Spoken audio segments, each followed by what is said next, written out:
ಭಗವಂತನು ನಮ್ಮ ಮುಂದೆ ನೆಲೆಸಿರ್ತಕ್ಕಂಥ ಬತ್ತೇಶ್ವರ ಸಿದ್ದಮ್ಮ ಈ ಒಂದು ಮಹಾನುಭಾವರು ಪರಮೇಶ್ವರ ಪಾರ್ವತಿ ದೇವಿ ಅನ್ಬೋದು. ಆ ಅಂಶದಲ್ಲಿ ಎಲ್ಲಾ ಹೆಸರಿಗೂ ಬಂದಿರುತ್ತೆ. ಆ ಒಂದು ಆಶೀರ್ವಾದ ಮತ್ತು ನಮ್ಮ ಗುರುಗಳು ಈಶ್ವರಾನಂದ ಗುರುಜಿಯವರದ ಆಶೀರ್ವಾದ ಈ ಕಾರ್ಯಕ್ರಮ ಮಾಡಿದವರು ಮೊದಲನೇದಾಗಿ ಅವ್ರ ಆಶೀರ್ವಾದ ಇರಬೇಕು ಅಂತೇಳಿ ನಾನು ಕೋರ್ತಾ ಇದ್ದೀನಿ. ಶ್ರೀನಿವಾಸ ಅವರು ನಮ್ಮ ತಾಲೂಕ್ ಪಂಚಾಯತಿ ಅಧ್ಯಕ್ಷನಾಗಿದ್ದಾಗ ಆವಾಗ 2 ಸಲ ಕರೆದಿದ್ರು, ಚಿಕ್ಕದಾಗಿ ದೇವಸ್ಥಾನ ಅಂತ. ಇವತ್ತು ಬಂದು ನೋಡಿದ್ರೆ ಸ್ವರ್ಗ ಇದ್ದಂಗಿದೆ, ಒಂದು ಆನಂದ ಆಗುತ್ತೆ. ಇನ್ನೂ ಬೇಕಾದಷ್ಟು ಕಾರ್ಯಕ್ರಮಗಳಿದೆ, ಅದಕ್ಕೂ ಕೂಡ ನಮ್ಮಿಂದ ಸಹಕಾರ ಸಿಗುತ್ತೆ ಅಂತ ಹೇಳಿ ನಾನು ಹೇಳ್ತಾ ಇದ್ದೀನಿ.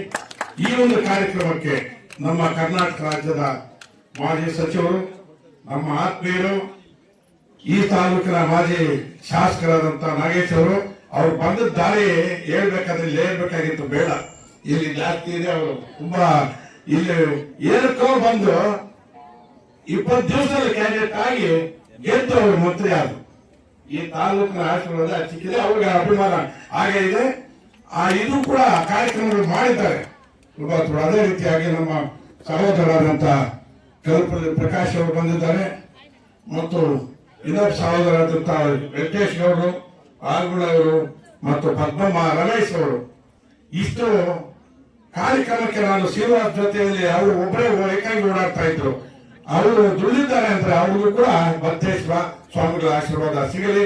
ಮತ್ತು ಸುಬ್ರಹ್ಮಣ್ಯ ಅವರು ಜನಾಂಗದ ಅಧ್ಯಕ್ಷರು, ಅವ್ರಿಗೂ ನಮ್ಮ ವೆಂಕಟೇಶ್ ಅವರು ಪ್ರತ್ಯಕ್ಷವಾಗಿ ಪರೋಕ್ಷವಾಗಿ ಈ ವೇದಿಕೆಯಲ್ಲಿ ಇರ್ತಕ್ಕಂಥ ಸಮಾಜದವರು ಎಲ್ಲರಿಗೂ ಕೂಡ ಆ ದೇವರ ಆಶೀರ್ವಾದ ಇರುತ್ತೆ. ಯಾರ್ಯಾರು ಸಹಾಯ ಮಾಡಿದ್ದಾರೆ ಅವ್ರಿಗೆಲ್ಲ ಸಿಗದಂತೆ ಅಂತ ನಾನು ಮತ್ತು ಮಾಧ್ಯಮದವರಿಗೂ ಸ್ವಾಗತ ಬಯಸ್ತಾ, ಇದು ಜಾಸ್ತಿ ಮಾತಾಡೋದು ಬೇಡ. ಇವಾಗ ಸ್ವಾಮಿಗಳ ಗುರುಗಳಿಗೆ ಟೈಮ್ ಆಗಿದೆ, ನಾನು ಇದು ಮಾತು ಮುಕ್ತಾಯ.